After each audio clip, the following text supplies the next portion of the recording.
This is what Don feels like with a head. This is what Don feels like with a headset on. I never knew. I feel like I have so much power right now, and I don't like it at all. But hello, everyone.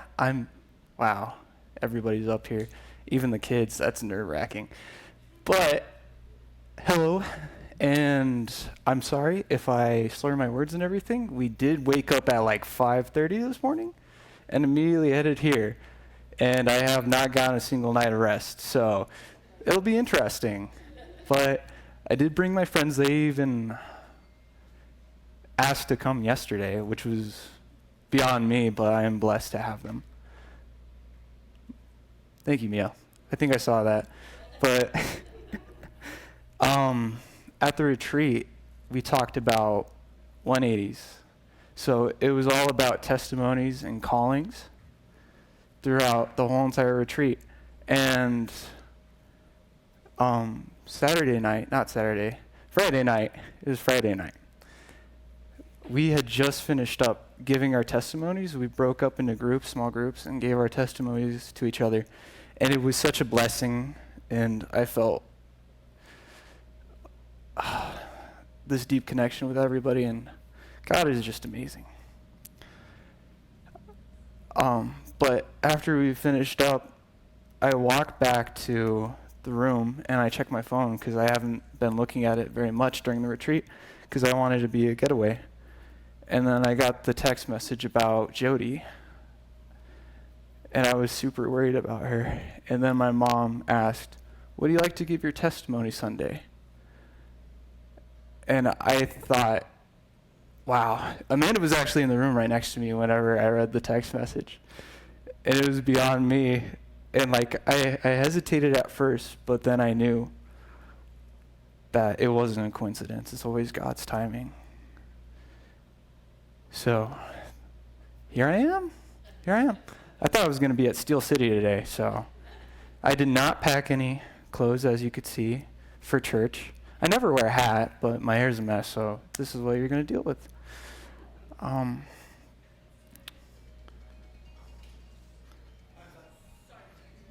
Thank you, Jess.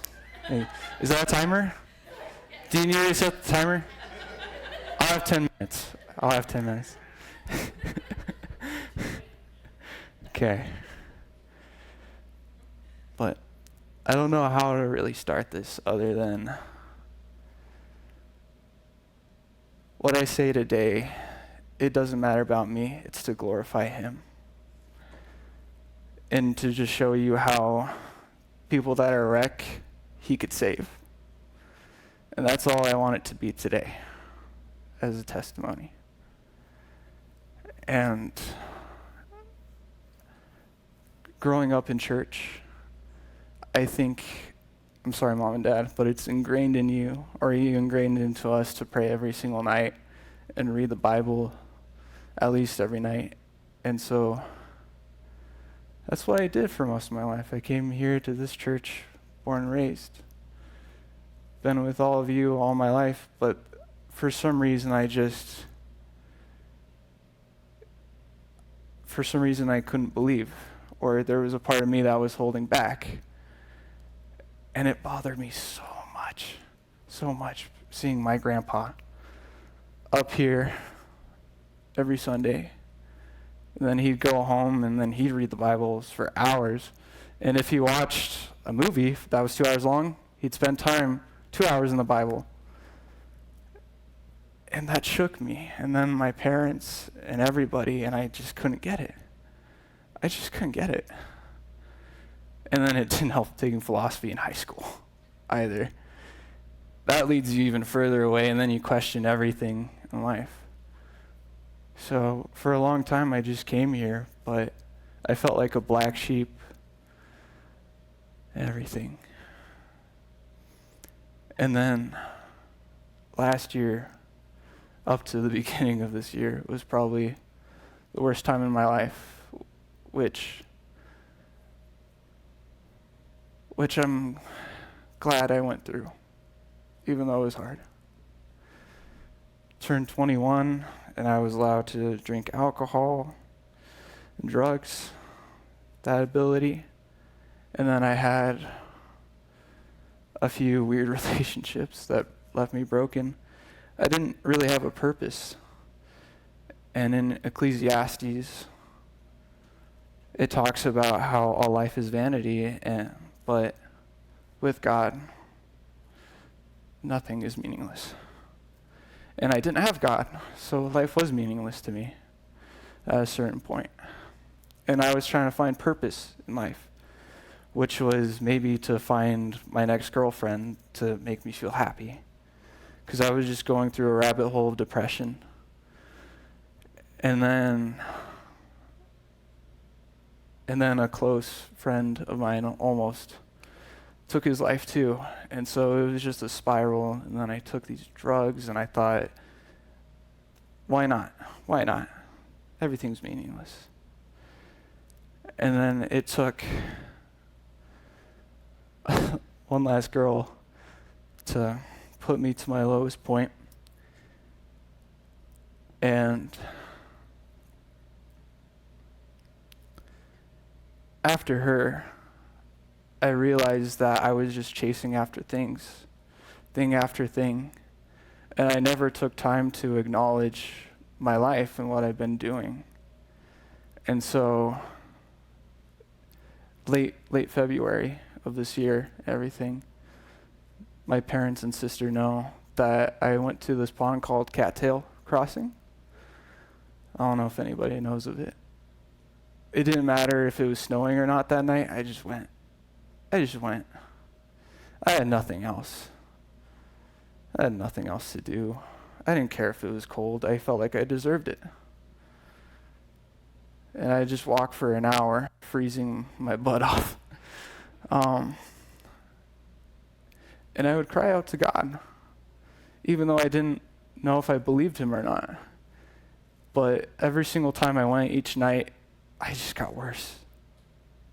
I felt so much worse, like he wasn't seeing me.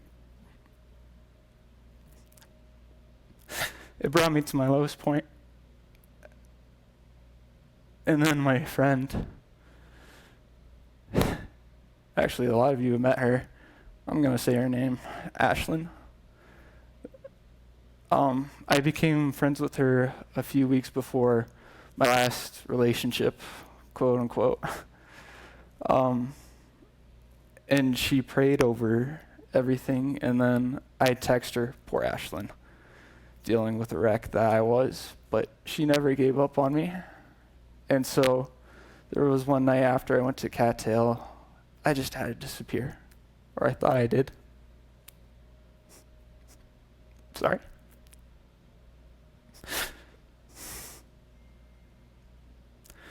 I thought I had to disappear for a while.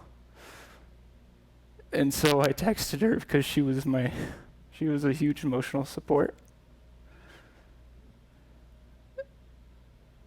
And she wouldn't let me disappear. I remember distinctly her saying, you know, Nick, I think you need to be surrounded by people that love Jesus. And then she sent me all these young adults Bible studies to go to. Never gave up, and she's like, do with it as you will. And I honestly didn't want to hear that night. That's the last thing I wanted to hear, because I felt unseen by God. God that I didn't even know if I believed or not. And so the next day came, and I went to school, took my nap. People that know me know I love my nap. But I was just lying there, and the time was going by, and one of the Bible studies, the first Bible studies, it was coming close to that time that it started. And I was just lying in bed, and the time got closer and closer. I'm like, I told myself, I'm just going to be here all night. I'm just going to be lying in bed because I can't get out of bed right now. So I might as well just go. And so I drove to Steel City Fellowship that night, and I showed up way late so late that they locked the doors. They locked all the doors, and so I just turned around and walked to my car. I'm like, that's it.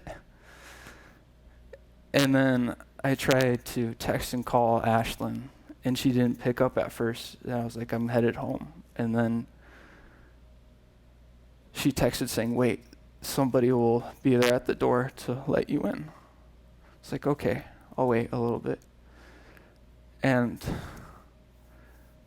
you also have met him too. Ashlyn's brother, Jared, he was the one that opened up the door. And I walked in, and I was nervous beyond compare, because I've gone to youth group and everything and felt unseen and heard. And I felt like an outcast walking in, everything. But I sat down, and immediately, they're like, hey, welcome in. What's that tattoo about? Where are you from? What church do you go to? All this, and they were super inviting, and they were hilarious. And then we opened up. It was a taco night, by the way. I thought that was hilarious. So people were eating tacos while we were trying to read the word. So it was like crunching of tacos while trying to be serious. But we flipped through Mark 10. And we read a small passage, and then we talk about it and what we see in the passage. And I've never experienced that before, where you read through a passage and then everybody gives their thoughts or ideas and everything. And we came to Jesus and the little children, and how the disciples tried to turn away the children. And then Jesus wouldn't let that happen. He said, come to me, little children. And then I think it was Mark, probably, our friend Mark, which is funny, Book of Mark. He's British. So yeah. But he talked about it in a different way that I've never heard before. And that how kids, no matter what they do, they could always run to their parents. It doesn't matter what they do. And they just give you the biggest hug and encouragement, because they just want to see you okay. And then we keep going through the night, and people are just giving testimonies, more testimonies than I've ever seen at Steel City in one night. It was beyond me. And every single person was talking about letting everything go. Just letting go of all burdens and everything.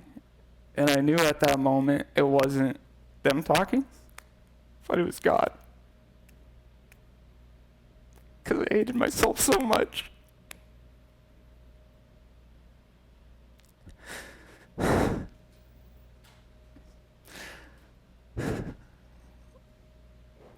And so I was freaked out. That night. And I didn't know what to do. And we go through everything else. We end in prayer. And then we talk for a while, and I head home, and I texted Ashlyn, I don't know what to do now.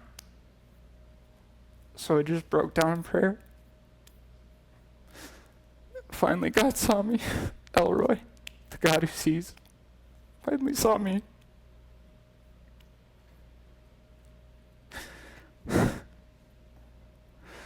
And I experienced more joy than I ever have in that 1 week than in years. It was unexplainable. It was just unexplainable. He is amazing. And those who cry out to him, he sees. And he'll never forsake you. It's been amazing. It's just been amazing.